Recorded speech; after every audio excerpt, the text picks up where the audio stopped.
Welcome to today's episode of Bobo, Mango, and Donovan's Void.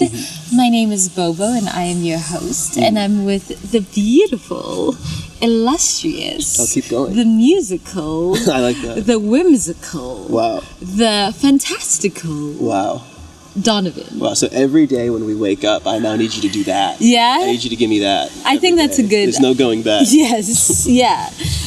Mango is not with us today. Yeah. She's recovering from her new man, who you guys met in the last episode. Her new man left her. Wow. And yeah. Really? He ain't shit. Men are really trash. Her new man left her. And now he's in Johannesburg with his other hoes, and she's come back to Cape Town to mourn the loss of her summer romance. That was her summer fling. Yeah. I caught them having sex. Yeah. They were just all over. She's doing that thing that women do sometimes too, where they get really spiritual post the breakup. She's posting like, very esoteric things on her Instagram She's like, story. I'm focusing on me. Yeah, She's focusing on herself. She's using words like healing and growth.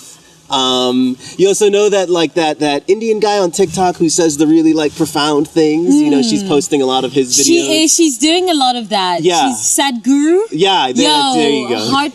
Heartbroken woman loves Sadhguru. That's his market. He finds women straight out of heartbreak. Yeah. And I spoke to her yesterday. I was like, Mango, are you healing or are you just using spirituality as a coping mechanism for your trauma? Ooh.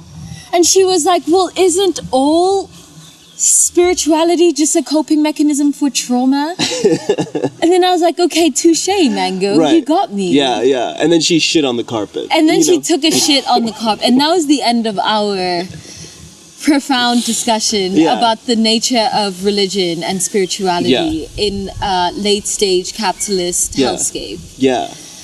So welcome. That's what me and Mango have been doing. How are you doing? I'm doing okay. Yeah.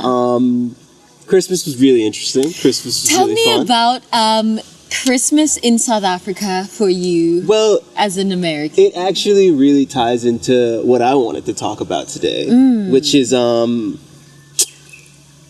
you know, when you marry or join into a really big family, it can be a lot. Yeah. It can be a lot. Yeah. My family's big. He's talking about me. Yeah. No, let's talk about it. Because, you know, I think to truly love someone comes with loving their family. Absolutely. Right? We've talked about this past. Like, people are not single-serving items. They come in those big Costco bundles. Specifically South African. And South African women, you guys are tricksters because you lure us, you know? You're all cute and attractive. And you think you're just dealing with one of you. And then now you're buying 48 children McDonald's. Yes. Yeah. So that's something about life that I've accepted. I think it's better that way, you know? I think that was sort of the original pure part of marriage, besides all the property shit. It was sort of the combining of a family. Yeah. And something I wanted to talk about was the idea of soulmates and like what that means. Does that mean that you have this supernatural bond with that one person? Or does that intrinsically mean you have to have a supernatural bond with their whole family? Yeah. Can you be someone's soulmate if you don't get on with their family? Can they be yours if they don't get on with your family? Yeah. Well, let's unpack... No, sorry, I interrupted you. No. Well, let's unpack the idea of the soulmate. Because I also really love that idea. And I don't really know what that word means to other people. Like, a lot of people use the word, but I don't actually ever know what they mean. I just sort of nod and go along with it. But something I do disagree with about the way the word soulmate is constructed in society is the idea that it's inherently romantic. Because I don't think that's what I think soulmatism, let's call it that. Like, soulmatism has nothing to do with romantic love or romance at all. Yeah.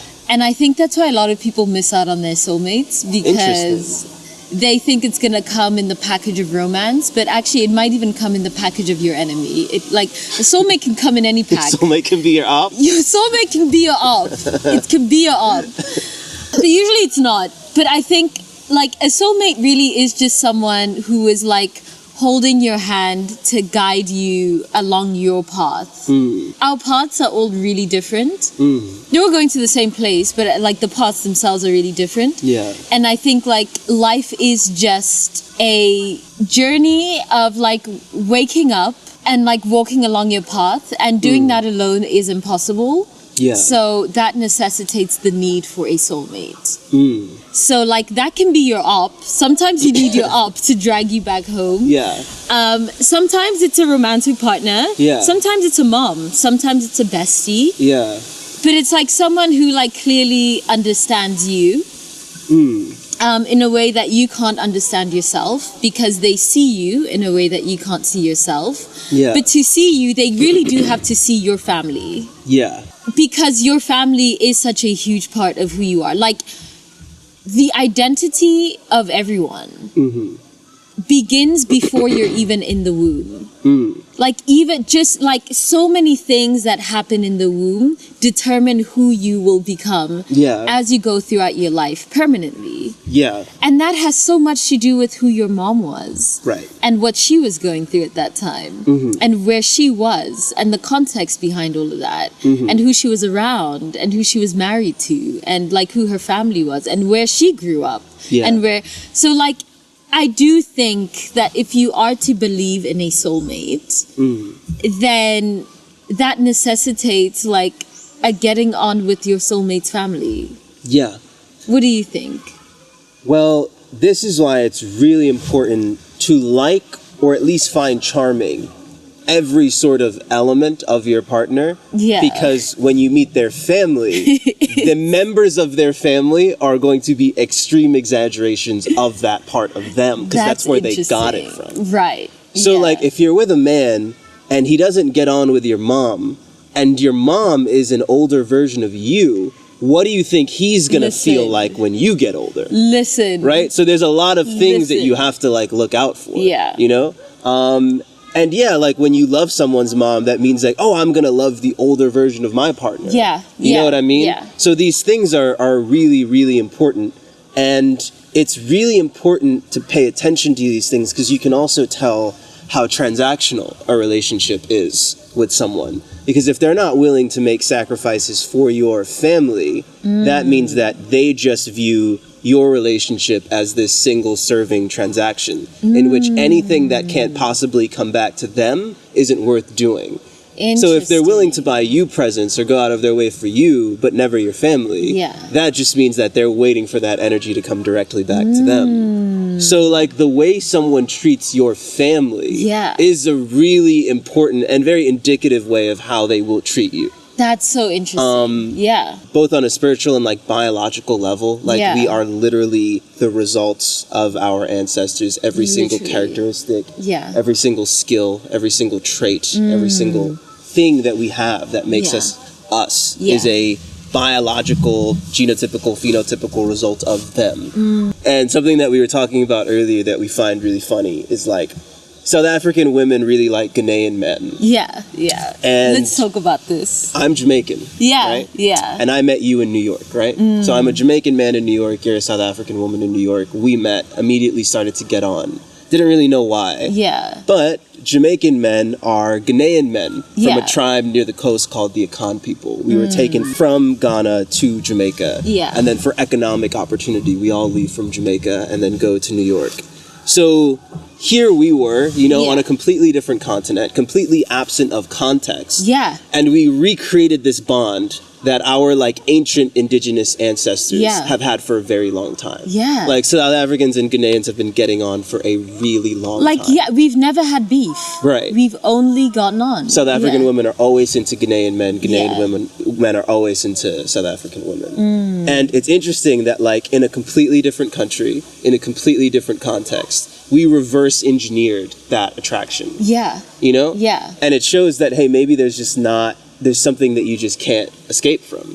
Maybe there's just certain things that are meant to be. But I think another toxic idea of soulmates that people get misconstrued is that something is right when it comes easy. Because that is not anything deep or inherently meaningful so much as just easy. And I think we have this weird equation when it comes to love of like something coming natural and something coming easily, and that inherently like justifying its meaning. And I actually think the most meaningful things are the most challenging. Very. So it's like always. West African men and South African women do not see eye to eye on anything. I think that we're meant to be together. But we are different people. Right. And it's not that something should be comfortable and natural. We talked about this in our daddy issues episode. If something comes too easy, it might be toxic. It might just be you trying to replicate whatever dysfunction you had in childhood. But when someone is your soulmate, they inherently challenge you and push you and annoy you. And they pry and they dig into your fundamental beliefs about like what life should be and what and that makes you a better person. And then when your time with that person is done, you look back and say, that made me better. And another thing is, I don't know if soulmates are supposed to be permanent.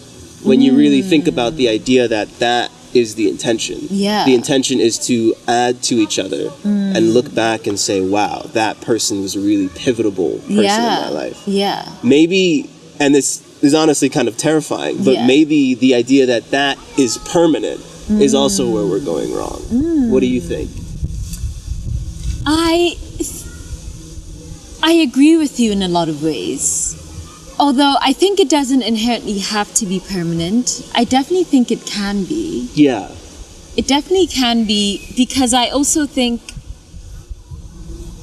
and I don't mean permanent in the structure of it. Like, I think, you know, your soulmate could be your friend for like 30 years. And then the last 20 years of your life, you're married. You know, or like your soulmate could be your husband for 30 years. And then like the last 10 years of your life, you guys are just friends.